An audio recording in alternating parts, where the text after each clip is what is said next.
Hey guys, it's another Demon Sport Reviews here with another Ninco 1 review, and this is of the Chevrolet Corvette. I believe this is the Z06, not the C6. It's a slightly different car, so it's not exactly identical, but it is pretty much the same, just the Z is replacing the 6.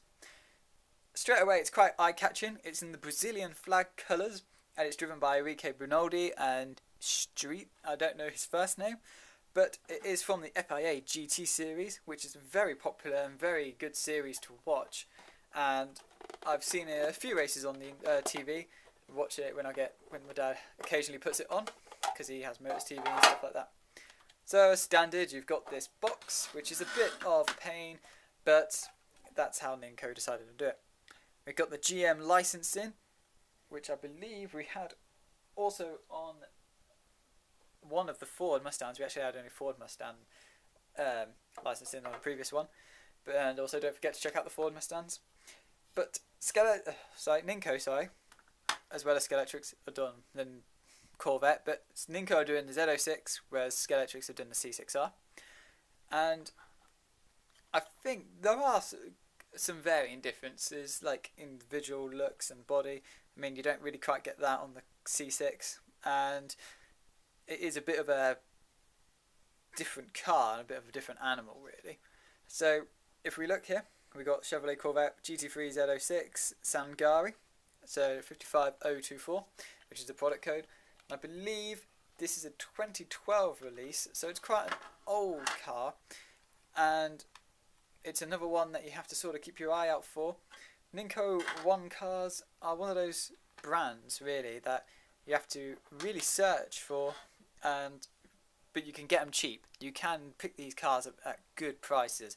They're not going to break your bank. They kind of lose a bit of value after they've stopped being made, which is good. And because they're not really well known, people aren't going to pay a lot of money for them.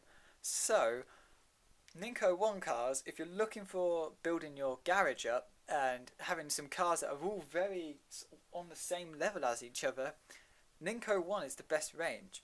There's only a few cars in their range which you should avoid if you want competitive racing between different manufacturers and makes, such as like Corvette and Ford. And I would say the main one to avoid is, unfortunately, the Mercedes SLS, which I keep referring to in these videos. I will be doing a review of that SLS soon, so keep your eye out for that one. But the main reason is because the magnet's in a different place and the motor's completely different power and alignment. So if you're interested in wondering why the Mercedes SLS isn't as good as some of the other Ninco 1 cars, please go and check out the review. It will be uploaded as well. So first up with the Corvette, unfortunately you can see straight through it, and it's a bit more obvious than some of the other cars like the Fords. But again, I said in a previous video, even though I don't personally like that I can see the motor in the car, it's not really going to make much of a difference because you're not going to really be seeing it as your car's flying around the track. Also, on this car, things to break off is really just the wing mirrors. I can't really see us breaking the ring off the top of this car either. And also, another thing that you could break off and pop out is these lights. And that's another point that I've made very clear so far in all the reviews, is that these lights were always built in. They were never painted on by Ninco, and Ninco kind of got the best of Skeletrix's mistake and realised not to paint these lights on, but to just put them in the car. So that's a very good point. A very nice feature of these cars is the lights are sort of working standard, as in if there was a way to upgrade these cars to have lights, then you could have lights on these cars because they are like real, if you will, not painted on. Another thing that I quite like about these is that they've actually got some reflective foil on the wind mirrors, and you do get the colours. If you look, it's sort of silver, and then it goes green. If this one's the best one to look at, and it goes blue. So you've got reflection on the actual wind mirrors. As standard with all the Ninco 1 cars, you've got a bit of dust because we have used these side. You've got copper braids, which will last a bit longer than Skeletrix and some of the other braids that are on the market. You've got a 16,000 rev motor with a 9:27 gear ratio and a nice magnet between the motor and the wheel and the cogs.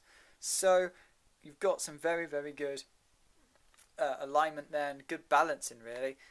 and these cars are fantastic to drive compared to some of the other Corvettes on the market. We won't be naming the one that's particularly bad, but we will be doing a comparison video between the Scalextric Corvette and the Ninco 1 version as well, so keep your eye out for that one, and as always, stay tuned.